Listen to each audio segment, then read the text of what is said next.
Salam, selamat pagi Bapak Ibu, Saudara-saudari yang terkasih dalam Tuhan Yesus Kristus. Hari ini kita akan melanjutkan perenungan kebenaran firman Tuhan kita.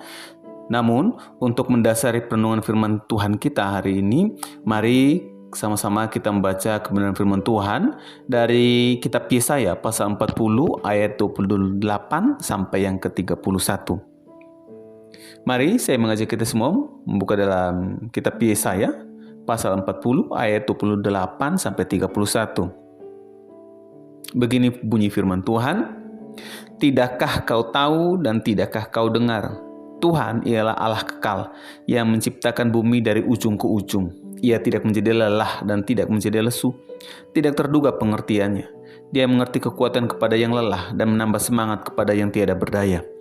Orang-orang muda menjadi lelah dan lesu dan teruna-teruna jatuh tersandung. Tapi orang-orang yang menanti-nantikan Tuhan mendapat kekuatan baru. Mereka seumpama raja wali yang naik terbang dengan kekuatan sayapnya. Mereka berlari dan tidak menjadi lesu. Mereka berjalan dan tidak menjadi lelah." Hari ini perenungan firman Tuhan masih terambil dari buku Cerminan Para Martir yang menceritakan kisah-kisah gagah berani kaum Anabaptis dari abad ke-16 yang telah mengorbankan hidup demi iman mereka, yang diceritakan kembali untuk membangkitkan kesetiaan dan kasih Kristus yang teguh bagi kita yang hidup di masa kini. Hari ini perenungan iman kita terambil dari seorang tokoh Anabaptis yang bernama Willem Jans dari Durgerdam, Amsterdam pada tahun 1569. Bapak Ibu, saudara-saudari yang terkasih, ketika Willem Jans terlambat mendengar bahwa kawan baiknya Peters akan dijatuhi hukuman mati di Amsterdam, ia cepat-cepat meninggalkan desanya. Namun demikian ia terlambat tiba di pintu gerbang kota Amsterdam. Pintu itu sudah ditutup untuk mengadakan upacara itu. Ia menyuap penjaga pintu itu supaya dapat masuk. Ketika ia tiba di tempat penghukuman itu yang terletak di atas dam, tepat pada waktu ia melihat temannya diikatkan pada tiang penyiksaan, karena ia berdiri di pinggiran kerumunan orang-orang yang menyaksikan peristiwa itu, ia memanjat tangga rumah tempat untuk menimbang agar ia dapat menyaksikan dan dapat didengar. Ia bersuruh-suruh untuk mendukung temannya. "Berjuanglah dengan gagah berani, saudaraku." Ia pun segera ditangkap, disiksa, dan diadili dalam beberapa hari dan dijatuhi hukuman serta dibunuh dengan cara dibakar. Hanya dalam 2 minggu setelah hukuman mati temannya itu dilaksanakan. Jarang ada seorang Anabaptis begitu terbuka mengundang penangkapan. Sama orang Anabaptis menyaksikan hampir semua hukuman mati yang ditimpakan kepada para pengikut Anabaptis, tapi biasanya mereka tetap diam. Mengapa seruan yang gegabah dan bodoh yang pasti menyebabkan kematian yang lebih dini?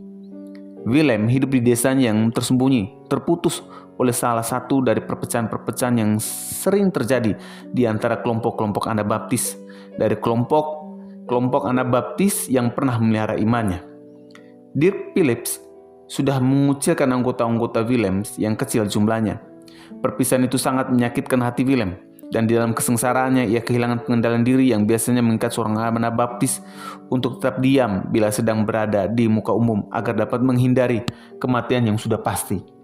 Barangkali jaringan mata-mata yang digelar dengan canggih untuk menangkapi orang-orang Anabaptis telah lama sekali menghalangi Willem untuk bertemu dengan saudaranya dalam Tuhan itu. Barangkali ia mengira Peters secara emosional kurang kuat untuk menanggung derita tonggak hukuman itu. Suatu keadaan yang menghantui anggota-anggota Anabaptis lainnya.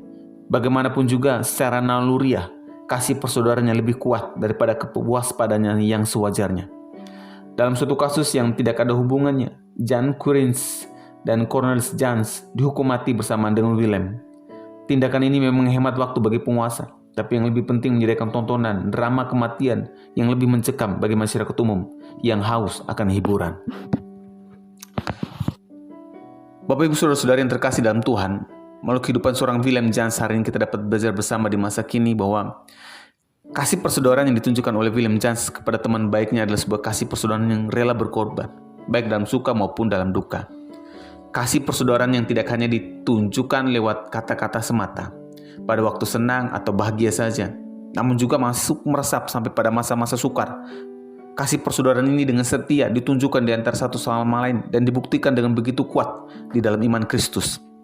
Kisah yang digambarkan oleh Willem Jans kepada Sahabatnya sejenak mengingatkan kita dengan pertanyaan Tuhan Yesus kepada Petrus mengenai kasihnya kepada Tuhan Yesus. Apakah engkau mengasihiku? Sampai membuat Petrus menangis dan menyadari dirinya dan mengambil komitmen untuk mengasihi Tuhan Yesus lebih dari segalanya, apapun itu resikonya. Kalaupun mengambil nyawanya, akan juga dipertaruhkan untuk Tuhan tanpa syarat. Dari kisah ini kita dapat belajar bahwa mungkin kita belum bisa melakukan hal yang sama seperti William James, dengan banyak alasan apapun itu, dan dengan banyak sanggahan apapun itu, dengan pemahaman William James, kasih persaudaraan yang ditunjukkan kepada sahabatnya, kepada saudara seimannya. Namun mari kita dapat mengambil sedikit bagian dari sisi William James yang ditunjukkan, yang dapat kita lakukan juga terhadap saudara seiman kita di masa kini. Apa itu? Yaitu mari belajar bersama, jangan pernah meninggalkan sahabat kita, jangan pernah meninggalkan saudara kita, anak-anak kita, orang tua kita.